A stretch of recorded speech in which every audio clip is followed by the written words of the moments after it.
To our guests, it falls to me to say what a shameful, disrespectful way in which, wrong speech. I can put that to one side. Every advocacy chief exec has it. I wrote it for my predecessor when we thought the previous action plan would fail. But Sajid Javid came forward 7 million a year and started in those 16 hospitals with opt-out testing. And along came the Hepatitis Fund and doubled it overnight.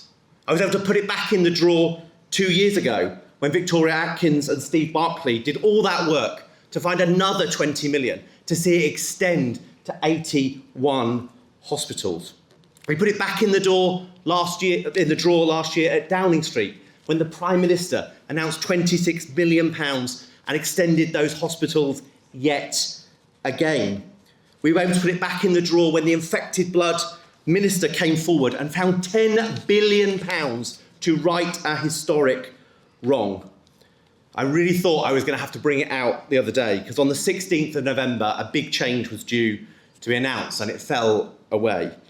But today, I'm able to say that in this country, we are the first NATO nation to have 0 restrictions on people living with HIV joining our military.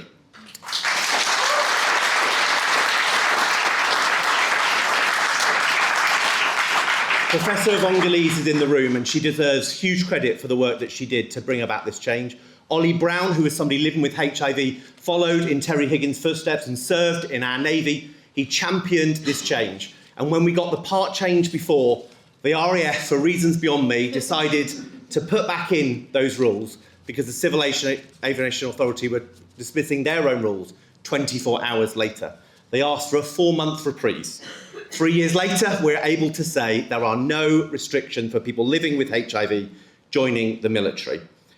And I'm able to put it away today because Wes Streeting has come forward with the work of Ashley Dalton and done something really remarkable. This plan is transformational.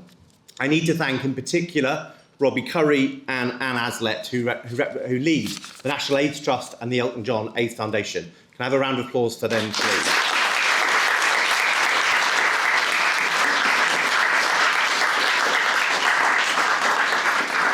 I am so lucky to have them as colleagues in this fight and in the advocacy work that we do.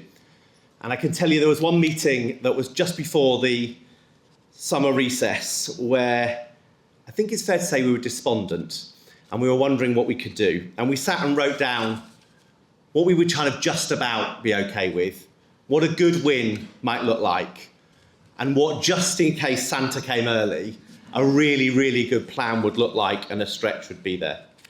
To say this plan is that stretch is no understatement. HIV prevention in England continued. The money for baby milk for the children of women living with HIV is absolutely tiny amounts of money, but the most transformative change in the system, and Food Chain and Chiva need to be celebrated for the work they've done to help get that into this plan.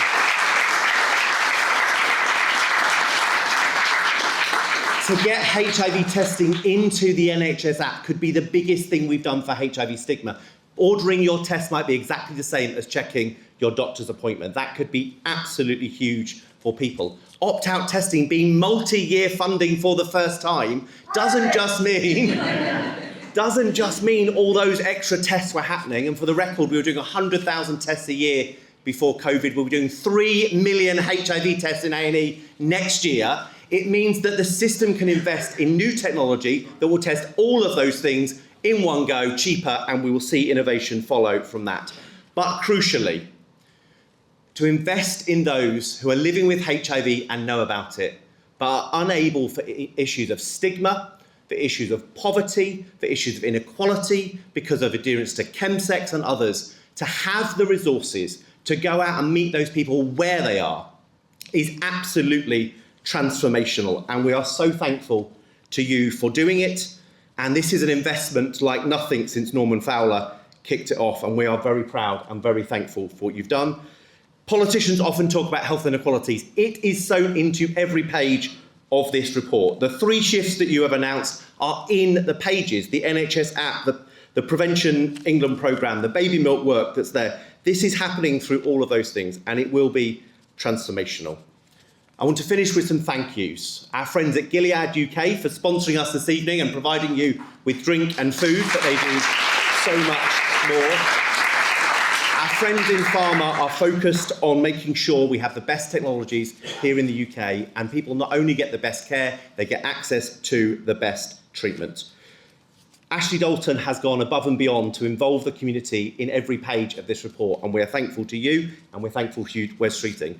But in truth, you didn't really do the work. The people who did it are Kevin Fenton, Kathy Morgan, Adam Winter, Olivia Jasheva, Tom Clutterbuck and Ollie.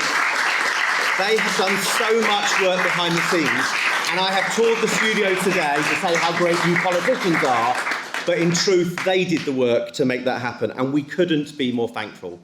My final comment is for people living with HIV. Everything we do is in your name, in your honour, and based on your words, inspiration and direction. We're in this building where Terry Higgins once worked. Over the road was where he died, and we do it in his honour. We always remember those we've lost. We're ambitious for those who are still living, and we will make sure we end this epidemic together. Thank you very much.